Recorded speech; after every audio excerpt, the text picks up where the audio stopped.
كانت واحدة من الأمهات بتقول لي: أنا معرفش بيجيب القدرة دي منين على الزن، لو قعد ساعة ساعتين يزن ويعيط مش هيتعب، أنا بتعب له.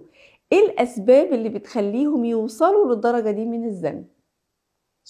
هو تعليقا على النقطة اللي حضرتك بتقوليها، هو فعلا في بعض الأطفال عندهم قدرة عالية جدا على تحمل المواقف السلبية، اللي مم. هو يعيط كتير، يزن كتير، يقعد يعمل أيوة. طول ما هو قاعد كتير ما اه. يفصلش. انت مم. يجيلك صداع وتخشي يعني تاخدي أمهات بتقول: أنا مسكن بيجيلي انهيار عصبي مش صداع بس يا أستاذة بالظبط. إكرام.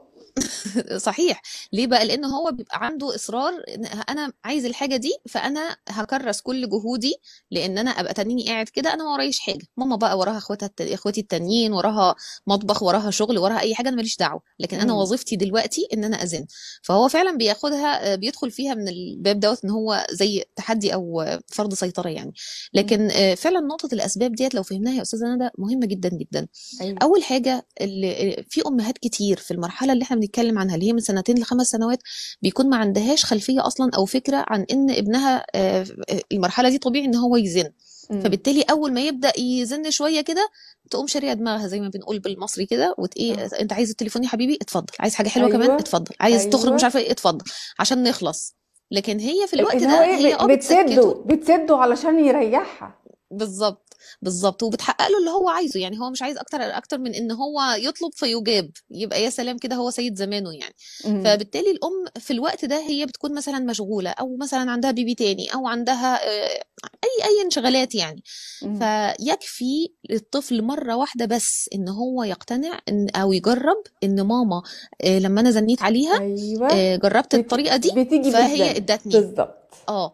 وهي بالظبط. بقول لك يكفي مره واحده بس، وحصلت امم. معايا مع اولاد الصغيرين يعني، كانوا فعلا كانوا لسه صغيرين خالص، يعني 5 سنين وثلاث سنين، وكانت امم. البنت الكبيره بتقول لاخوها طلبوا مني حاجه، انا قلت لا. امم. فبتقول له استنى بس شويه، هي ماما هتيجي بالزن، تعالى نزن عليها وهي تعالى هتوافق. نزلنا طبعا عليها، ده اه كان زمان، بالظبط. بس الحمد لله اتعلمنا. اه الحمد فهو لله. فعلا الاطفال بيجربوا امم. وبيختبروا قوة صبر الأم وقوة ايوه. تحملها امم. وثباتها على الرفض. عشان كده أو دي بقى في الحلول هنبقى نقولها إن شاء الله. امم. لكن نستكمل الأسباب من الحاجات الاسباب. اه. الكارثية اللي احنا بنعملها. إن أنا أبقى عايزة أشبع الطفل عشان ما يبصش بره، عشان ما حدش من أصحابه يبقى معاه حاجة هو مش معاه. امم. فبالتالي انا اول ما الاقي مثلا ابني راجع من المدرسه او راجع من اي حته ده، من عند جيرانه مثلا، يا امم. ماما ده فلان اشترى مثلا كوره عامله كده، عامله بالشكل الفلاني، اه. فماما انا عايزها يا ماما. فماما تقول له في الاول لا، وبعدين ايه امم. هي اللي ترجع في كلامها هي نفسها، بعد ما تقول له لا تقوم راجعه في كلامها، تروح هي جايباها. فتروح تجيبها له. بالظبط. فبالتالي الطفل ما بيعرفش ماما ديت بتقول لا بجد ولا بهزار، امم. او لا وينفع تتراجع فيها، ولا هتنيها ثابته على موقفها. ايوه. فالتذبذب في القبول، في قبول الردود، او التذبذب في المعامله بقى بشكل عام، ان الحاجه نفسها يتقال عليها اه ويتقال عليها لا، او يتقال عليها لا في الاول وبعد كده يتقال عليها اه. سواء الطفل السبب في كده الطفل زن او ما زنش، لا عادي مش فارق معاه. المهم ان امم. الحاجه بتاعته اتحققت بعد ما ماما قالت لا. فبالتالي اه. عشان كده بنتكلم مع امم. الامهات ان مهم خدي بالك جدا. ان لا دي ما تطلعش من بقك الا اذا كانت فعلا لا. امم. لكن احنا نلاقي الامهات مثلا اسالها اولاد كم مره مثلا بتقولي لا في اليوم، تقولي 70. او لا طب بتحققي منهم كام، تقولي 3. طب ما او انت ممكن اللي ولا طلعتي مره، على عيله قدام فكره في امهات ولا مره بتحقق ممكن. اللا.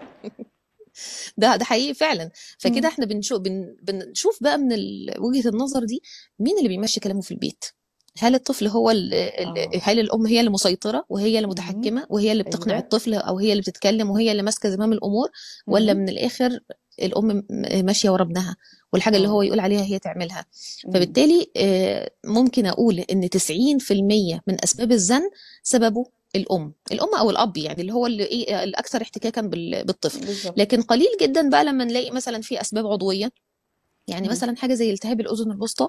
ده من الحاجات اه. المزعجه جدا للاطفال، اللي فعلا بتخلي الطفل ممكن يقعد يزن وانتي تحسي ان مفيش اي سبب يخليه يعمل كده، يعني مم. واكل وشارب وراضع ومغير هدومه والجو جميل وكل حاجه متظبطه، بس شغال في السرينه، فاتح السرينه بتاعه الزن، في ايه يا اه. حبيبي انت ما مم. تعرفيش. لكن مم. هو مشكله عدم القدره على التعبير عن المشاعر، ودي برضو من خصائص مرحله الطفوله، ان هو لسه مم. مش عنده الحصيله اللغويه اللي تخليه يقدر يتكلم ويشرح هو حاسس بايه.